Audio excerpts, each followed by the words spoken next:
In Scotland, the majority of people think that the King of England is also the King of Scotland, the King of the United Kingdom. It's called a Wheel Kent myth. Wheel Kent is Scots for well known, and the myth is that we believe that this man here is the King of Scots when he is not. And the British state and the United Kingdom have been selling this myth over time, over 3 centuries or more, so that many people believe it. But it's not in the law, and it's not actually within some of the things that the English state and the UK state does. So here to explain. This is a coat of arms. If you've actually been watching my video, and it's available on the sovereignty of the Scottish people, you'll have seen these before, but there is an extra one this time to actually show the myth. So here's the story through the Royal Crest of Arms. Scotland, the people are sovereign, and for hundreds of years the law changed such that the people are sovereign and the king is the first person within the state. So here it shows it. So here's the king with his crown, unicorn, the symbol of Scotland, anchored to the land. And here's the people also with an identical crown, the flag of the people anchored to the land. And the royal shield is the same for both. The people are sovereign, the people are the crown, and the monarch is first among equals, because he in those days ran the country within certain constraints within law. But what happened in 1603 is due to the fact that Queen Elizabeth I of England had a long reign with no children, no offspring. It became a real problem for this English government to actually find a new king. And although it was against the law at the time, they chose King James VI of Scotland to be King James I of England, and that happened in 1603. The myth is that historians since then have called it the Union of the Crowns, and it's no such thing. So here it is after the Union of the Crowns, identical to this over here. And the people are sovereign. It's 2 kingdoms, 2 constitutions, 2 crowns, 1 monarch.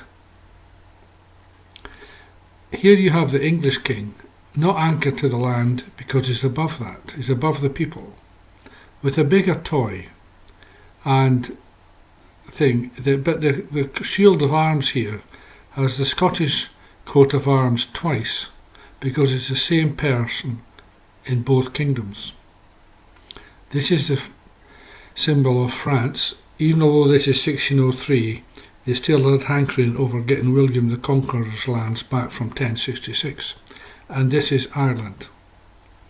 But the difference in England is that their monarch is over and above the people. The people are subjects to the monarch. But the Scottish crown and the Scottish people are within the land and have an equal with each other. They are identical.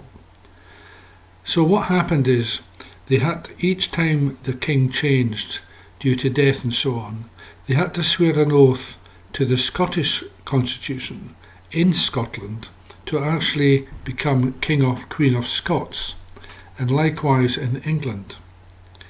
And you can see here the difference. Now this was then, and for many years this was followed religiously within the Great British Parliament, which was London at that time. But this is today. Look how it's changed. There's no crown for Scotland. We have the crown legally, and the law that created this is still live. And this is identical to here. But now he's not holding the flag because all this is here, and here's the crown on the top. And it says God and my right, the right to reign. This is a myth, and it's about the myth is 1 monarch, with one crown across the whole of the United Kingdom. And yet when he takes the coronation oath, he says no such thing.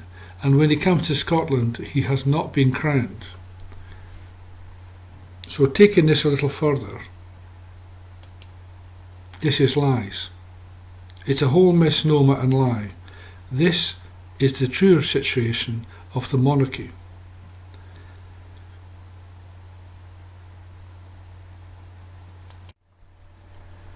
So let's look at some lists. King James VI of Scotland became the King James I of England in 1603. This was because Queen Elizabeth I had no children, and they looked for a monarch, and they found James. There's more on this shortly. But at this point, which is 1603, I reiterate, one monarch, two crowns, two constitutions, two kingdoms. All these monarchs here swore the oath to both kingdoms and both constitutions separately. There was a gap here when Cromwell did his thing, and royalists call this the interregnum, when there was no royalty. So time moved on through the 1600s, and in 1689 William II became king with his wife Mary. As you can see, Mary died before William. I'll come back to the asterisk in a second. The last monarch to actually swear an oath to both kingdoms and comply with the law as it is today was Anne. She reigned from 1702 to 1714. And that is correct with regards to this. But from these sources here, you'll find that Anne in this scenario ended in 1707, and here finished off as an English crown, when this is a lie and not the truth. Wikipedia particularly is wrong on this, because it was 1702 to 1714 here, and George I started here. But the people saw this as Scotland had gone. They felt they had Scotland captured, which was true. As time went on, the oath disappeared from here. They stopped swearing to both kingdoms here, and they broke the law, and they moved on to the present day. All the time changing the oath, I'll talk about that in a second, to comply with the situation as the British Empire grew and waned. The asterisk here and here, there was no William III. William III was actually William of Orange, who fought as a mercenary all over Europe against the Catholics, and is well known by the Protestant people in Northern Ireland as King Billy, who fought at the Battle of the Boyne.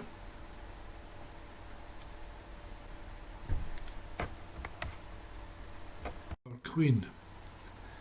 So here's part of the deception I'm going to include now. This happy man here, when he was crowned, he made a promise to the peoples of the United Kingdom of Great Britain and Northern Ireland, and all the territories and so on. The territories, there's 10 inhabited islands, and the realms mean like other parts like Canada that are linked to him. And then he says here about maintaining the Protestant faith. He has no right over the Protestant faith anywhere else, and certainly not in Scotland, only to the Church of England, as it says here. This is another myth within the thing about the Protestant faith. He has no right over the Church of Scotland, the Protestant Church of Scotland. Earlier oaths actually identified England and the different parts of the kingdom, but as time went on they got changed. The deception, after his own coronation in London, he came to Edinburgh dressed in the robes of the thistle, and he touched the crown. This wasn't an oath, it was not a coronation, it was simply a recognition of the crown in Scotland, which he did not have, has not used, and is not our king. In the crowd that caused a bit of a problem with the police, people were chanting, "Not my king." That's because some in Scotland know the truth of the situation. And his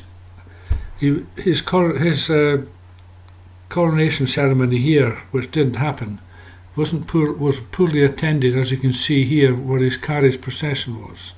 In fact, around St Giles, where this event happened, they put screens and barriers to put the crowd in, so that with the cameras it made it look like there was encouragement and support. In 1953, when Queen Elizabeth II did the same thing, they wanted her to put the garter of the thistle robes on as well and make it a ceremony. But she said, it is reported, that I'll wear my day clothes because this is not a coronation. This is simply recognition of the Scottish crown. So here you see her in her day clothes, but her husband, the Duke of Edinburgh, Prince Philip, he's in his full regalia, as you can see some of the people here. But the Queen knew that she was not Queen of Scots.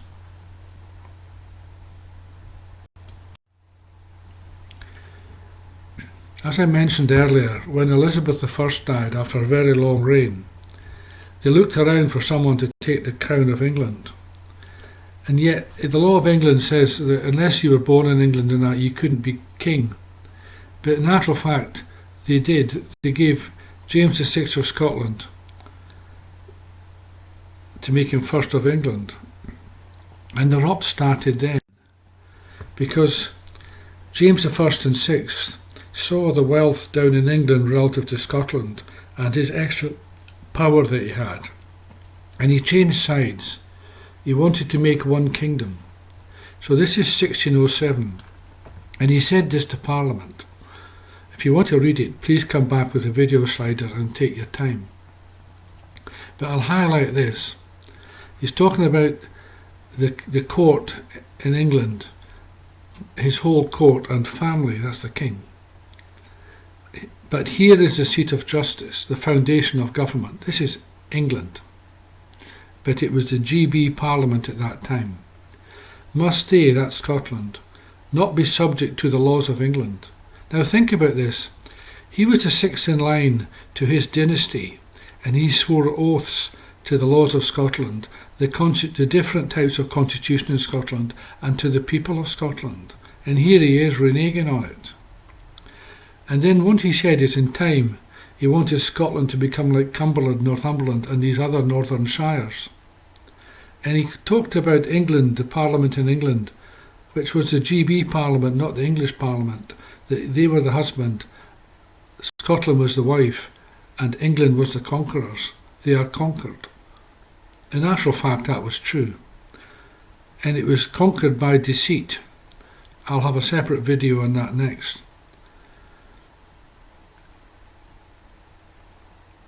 The deceit started in 1607. So in 1707, just over 100 years after the King of Scotland in England became one monarch, two kingdoms, two constitutions, two countries, that was still part of the 1707 treaty, the Treaty of Political Union. And then in 1714, when Anne died, no one else swore the oath to Scotland. So we didn't have a monarch. And they tried to make it the King of Great Britain, one king, one oath. But they never mentioned Scotland in that as being the oath because they knew it was wrong. And as time went on, the oath changed and changed to include different things as the British Empire expanded and then declined. And it becomes like the coat of arms I showed you, all myth and lies, because the truth is that this is the only truth with regards to the monarchy in the island of Great Britain.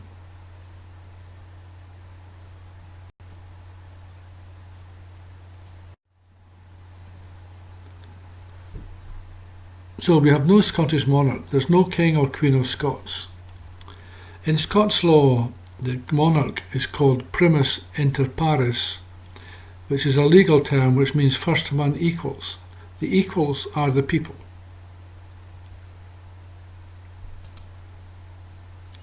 Part of the Scottish oath talks about rights and rents and the money and privileges of the Crown in Scotland.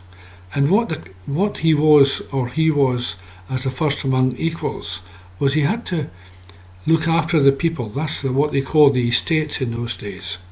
And he had to stop oppression and all kinds of wrong and all judgments and manage the country correctly and fairly. And within the Scottish Constitution, the people can remove the king.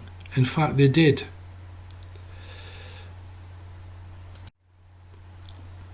So, that's a photograph or a picture or a painting of the last monarch in Scotland.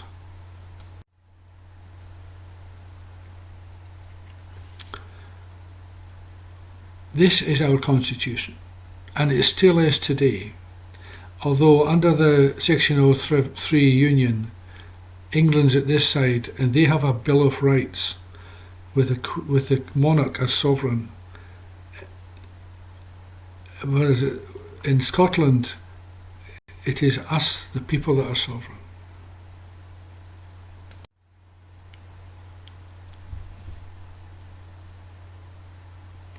So we have two crown offices. Why do we have two crown offices if we have only one crown?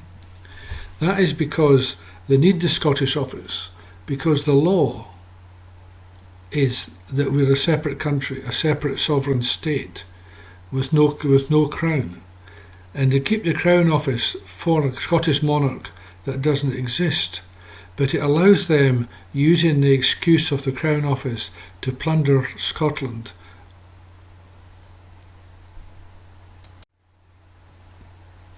Part of the crown myth, which I'll come into briefly here, is in recent years there's been talk about the UK Parliament and the Crown being supreme. This is another myth. If you search for the history of the UK Parliament, you'll get information going back within English royalty, going back for nearly 1,000 years. But that isn't the situation. There was a merger with Scotland. And in 1707, under law, signed in the Acts in the Treaty of Union, the Parliament of England and the Parliament of Scotland legally ceased to exist, and it became the Parliament of Great Britain, with representations like today unfairly balanced between the two countries. There's been no law written since the new parliaments came into existence in 1707 that confirms the premise that the UK Parliament is supreme. The myth itself to do with the Parliament and the power of the Parliament comes to an MP in Victorian times called A.V. Dicey. And when he was having arguments and fighting against the Irish Home Rule Bill, in 1885 he had a long speech and he said that this Parliament, this place, Westminster, is sovereign. Now there was no written law to follow that up. He simply said it, and then from there on in, within a few years, the MPs from all walks of life and parties all said the same thing, and it became truth by time. But it wasn't in law, and it isn't. In fact, it is a myth.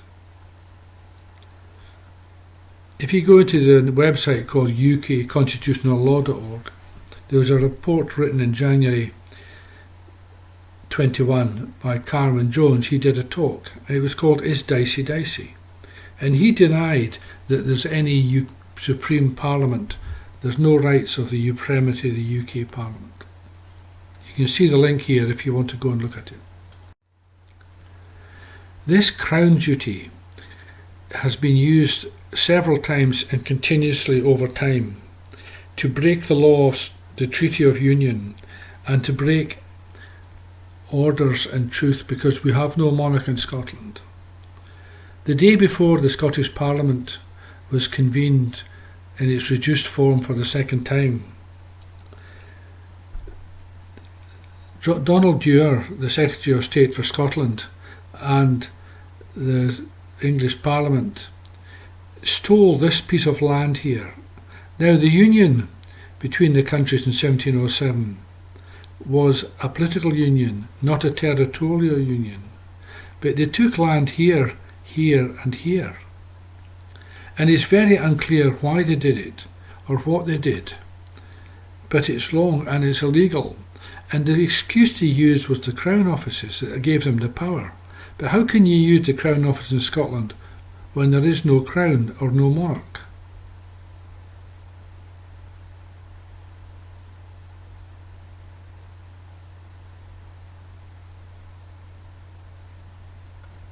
This whole thing is against law.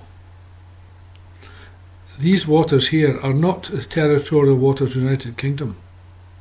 These are the territorial waters of the sovereign state of Scotland.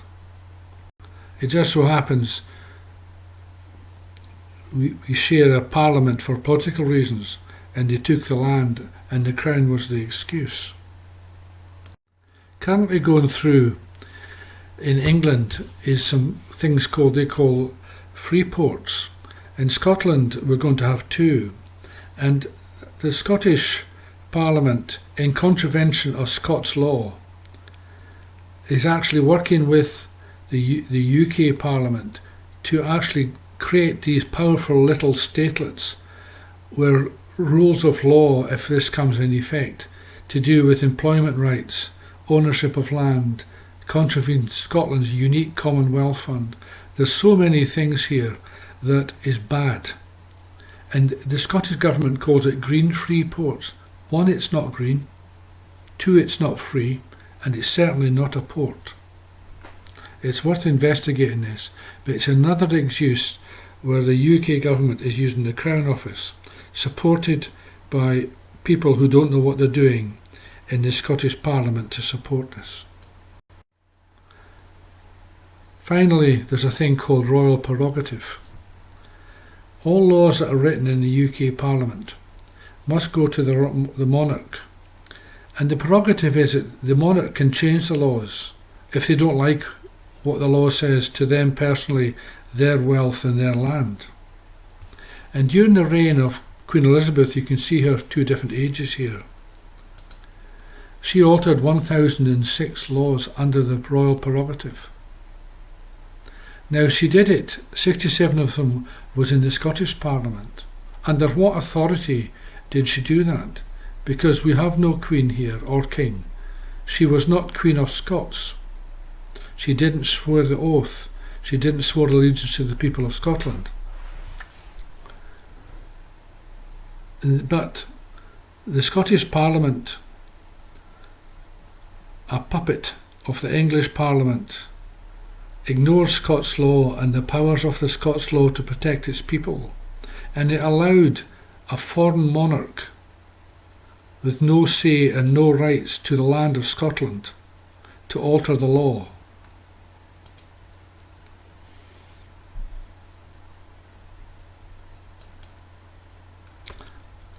These 67 things changed many things. It made her immune to planning laws.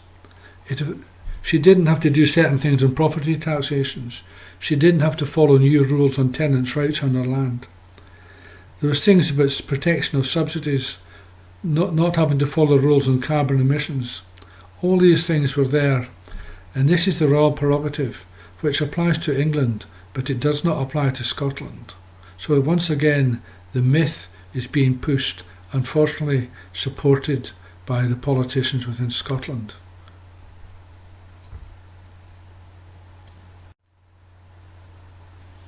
So a summary. Scotland has separate sovereignty. The people are sovereign, the people are the crown, and the monarch is just first among equals. But since Queen Anne, there has been no monarch in Scotland, and the Union Treaty keeps getting broken, and they keep breaking it, and they often use the monarchy, this mythical monarchy, this myth of a monarchy across the United Kingdom, to justify it, and they have two crown offices that they try to use. Two kingdoms, two crown offices, two crowns, no monarch.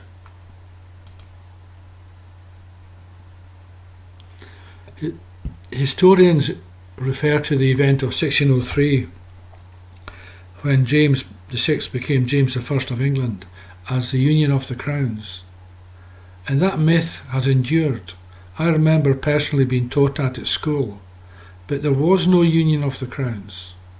It was still 2 crowns, 2 oaths, I keep saying this, 2 constitutions, but 1 monarch.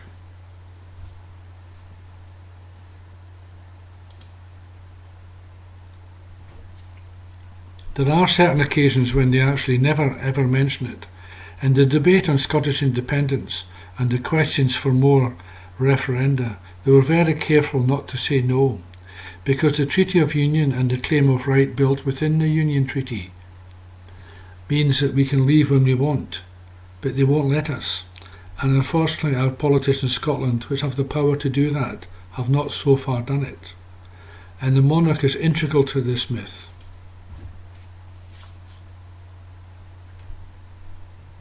So this is the truth, that last statement. So next time you see the royal family up here, know that the King of England is not the King of Scotland.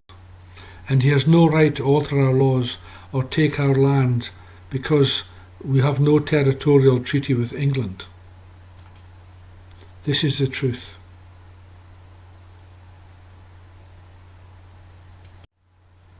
So that's the end of this talk. I hope you enjoyed it. If you want more information, go into this website. There's lots of information here. Some of it may be foreign to you and you question it. But read it. Read it carefully, all the different links. And if you really want to see the history of Scotland differently, read this book, Doonharden is Scots for Held Down, by Professor Albert Baird. It was written and published in 2020. As part of a set, I'm making 5 videos. The one about sovereignty of the Scottish peoples is finished, and if you search on YouTube this name here, or specifically this URL, you will get that video. This video is the second. The next video is about the involuntary union and the truth behind the coercion of Scotland to join the union. Thanks very much. I hope you found this interesting and possibly eye-opening to the truth and the myth that you believe. Thank you.